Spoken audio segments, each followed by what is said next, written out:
স্বপ্ন কারোর সাথে শেয়ার করতে নেই, যেটা মানুষ ঘুমিয়ে ঘুমিয়ে দেখে এটাও স্বপ্ন, আবার আরেকটা আছে যেটা মানুষকে ঘুমাতে দেয় না, ওইটাও স্বপ্ন, ওটার ভিশন বলে। এই দুইটার একটাও কারোর সাথে শেয়ার করতে নেই। এর কারণটা কি? কারণটা হচ্ছে স্বপ্নের ব্যাখ্যা যেমনটা করা হয় তেমনটাই হয়। আপনি একটা স্বপ্ন দেখলেন, একজনকে একটা বললেন, সে হুট করে একটা ব্যাখ্যা দিয়ে দিল, ওইটাই হয়ে যাবে। এটা আপনার জন্য ভয়ঙ্কর হয়ে যেতে পারে। এক লোক এসে মুহাম্মদ ইবনে সিরিনকে বলল যে আমি দেখলাম আমার ছেলে পানি খেতে খেতে পেটটা এত বড় হয়ে গেছে। এই একই স্বপ্ন আরেকটা লোকও দেখলো, দেখে এক মূর্খের কাছে জিজ্ঞেস করলো। সে বলল, সর্বনাশ, এত বড় পেট হয়ে গেছে, তোমার ছেলে তো মারা যাবে। ঠিকই কয়েকদিন পরে ছেলেটা মারা গেল। আর একই স্বপ্ন দেখে এই লোক মুহাম্মদ ইবনে সিরিনকে জিজ্ঞেস করেছিল, উনি বলেছেন যে তোমার ছেলে তো অনেক বড় আলেম হবে। ঠিক তাই হয়েছে, ওই ছেলে অনেক বড় আলেম হয়েছে। এই ভিশনও শেয়ার করা যাবে না কারোর সাথে। বিশাল বড় একটা কিছু প্রজেক্ট নিছেন, শুরু করার আগে আপনি বলে ফেলছেন, শেষ, আর এটা হবে না। দেখবেন যে এখান থেকে কনস্পিরেসি, ওইখান থেকে শত্রুতা, ওইদিকে এটা করছে ওইটা করছে, আপনি আর আগাতেই পারবেন না।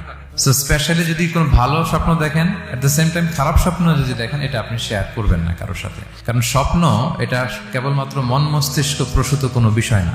মুমিন জীবনে এটা অনেক অর্থবহ। মাঝে মাঝে স্বপ্নের মাধ্যমে আল্লাহ মানুষকে বার্তা দেয়, ইলহাম পাঠায় স্বপ্নের মধ্য দিয়ে। যার জ্ঞান নেই বা ব্যক্তিগত জীবনে পাপী, ভালো মানুষ নয় বা হিংসুক টাইপের, এদের কাউকে আপনার কখনো স্বপ্ন শেয়ার করবেন না। ভালো স্বপ্ন দেখলে শুকরিয়া করবেন আল্লাহর, আলহামদুলিল্লাহ, আল্লাহ কবুল করো।